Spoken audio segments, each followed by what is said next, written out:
इतना सफल व्यक्ति भी इन चीज़ों को मान रहा है, इन विचारधाराओं को ध्यान में रखते हुए काम कर रहा है। आप भी करिए। मैं कह रहा हूँ कि धूर्त बाबाओं के पीछे बड़े बड़े मंत्री, प्रधानमंत्री, क्रिकेटर्स, बड़े सफल फिल्म अभिनेता उनके चरणों में गिर जाते हैं, बाद में पता चलता है बाबा जी जेल में।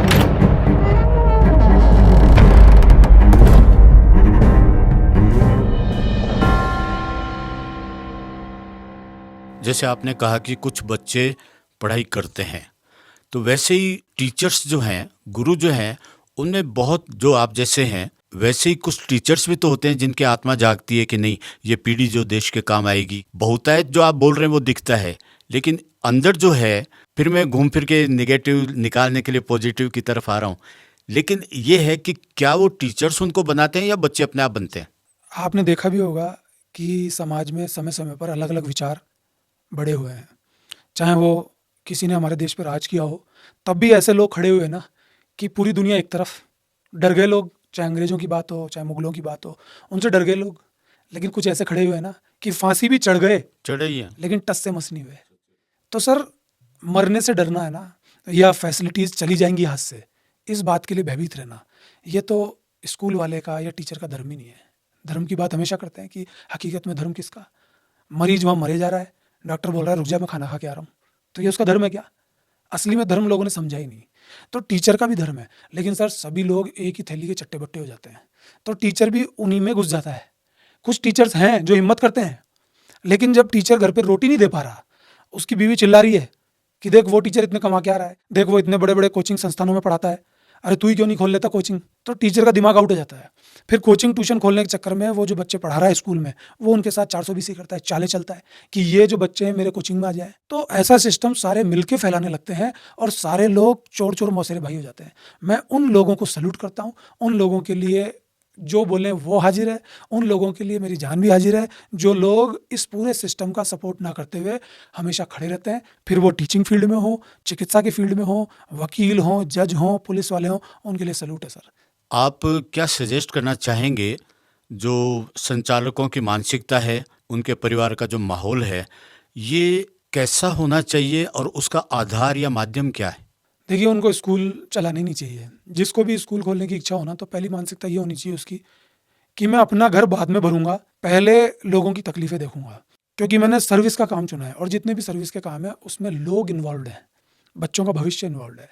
आप पुलिस को देख लीजिए, वो बड़ों पे काम करती है। आज जज को देख लीजिए, वकील को देख लीजिए, किसी को भी देख लीजिए, बड़ों पे काम करती है। हाँ, डॉक्टर बड़ों पे भी काम करते हैं और बच्चों पे भी काम करते हैं, लेकिन स्कूल वाला ही एक ऐसा प्राणी है, या टीचर एक ऐसा प्राणी है, वो बच्चों पे ज़्यादा काम करता है। तो जो भविष्य पे काम कर रहे हैं और जो नींव पे, बीज पे काम कर रहे हैं, वो ज़्यादा बड़े हैं। स्कूल वालों को इतना नीचा दिखा दिया गया है, उसमें वो खुद भी जिम्मेदार हैं, तो वो समझ ही नहीं पा रहे हकीकत क्या है। तो मेरा उनको सजेशन है, बाकी मैं कौन होता हूँ अपनी बात मनवाने वाला? मैं सिर्फ अपनी बात रखता हूँ। किसी को समझ में आती है तो बहुत अच्छा, नहीं आती है, कोई गालियाँ बकता है तो विरोध सहने को भी तैयार हैं। लेकिन बस मैं यही कहूँगा कि अपना घर बाद में भरें, पहले उन बच्चों के लिए काम करें और सीट से प्यार ना करें। ऐसा नहीं है कि आप ऑफिस में जाके बैठें तो ऑफिस में बैठने का तरीका बिल्कुल विचित्र है। आप खुद ही एक ऐसे गुंडे बदमाश की जैसे बैठे हैं, पता नहीं ये तो क्या कर देगा। बोलने का तरीका आपका बदतमीज़ है, आपके चेहरे से, आपकी आंखों से ही दिख रहा है पता नहीं आप क्या चीज़ है। तो ऐसी विचारधारा उनमें नहीं होनी चाहिए। फीमेल तो खुद ही प्रेम का प्रतीक है। अगर किसी स्कूल संचालक की फीमेल इस फील्ड में आ भी गई है तो उसको ये शो नहीं करना चाहिए कि मैं क्या चीज़ हूँ। उसको ये नहीं दिखाना चाहिए कि मैं ये कर दूंगी, मैं वो कर दूंगी, मेरी बातें मानो।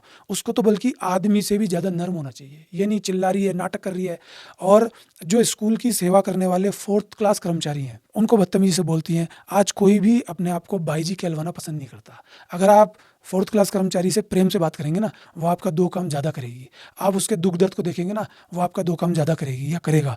लेकिन आप उस पर ध्यान ही नहीं दे रहे, क्योंकि आपने उसको पैसे दिए, इसलिए आप ये सोचते हैं हमने उनको खरीद लिया। तो बहुत सारे स्कूल संचालक ऐसे भी हैं जो टीचर्स के साथ भी गाली गलौज तक कर देते हैं, बदतमीजी से बात कर लेते हैं। उनका कुछ बिगड़ता नहीं है क्योंकि उनके पास पैसा है। तो टीचर भी कुछ नहीं कर पाते, कर्मचारी भी कुछ नहीं कर पाते। तो स्कूल वालों के लिए मेरा यही एक सजेशन है कि प्लीज़ प्रेम भाव की तरफ आ जाएं और अपने घर भरे ना भरें। मैं आपको विश्वास दिलाता हूँ, ईमानदारी से पढ़ाने में भी बहुत कुछ होता है। आज पेरेंट्स अपने बच्चे को ईमानदारी से पढ़ाना चाहते हैं, वो अलग बात है कि इस प्रचार की, इस विज्ञापन की दुनिया में उनके दिमाग से सत्यता निकल गई है।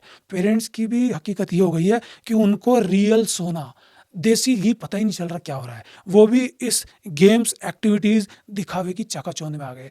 बड़े बड़े बुद्धिजीवी लोग भी इन चीज़ों में पड़ चुके हैं।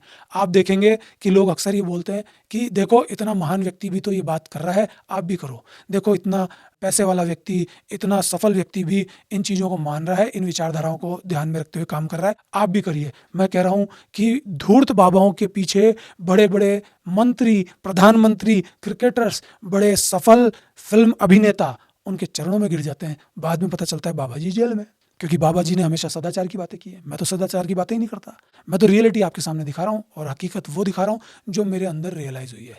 अगर आपको ये बात थोड़ी सी समझ में आने लगेगी तो आप सबके मन में भी रियलाइज़ होने लगेगी।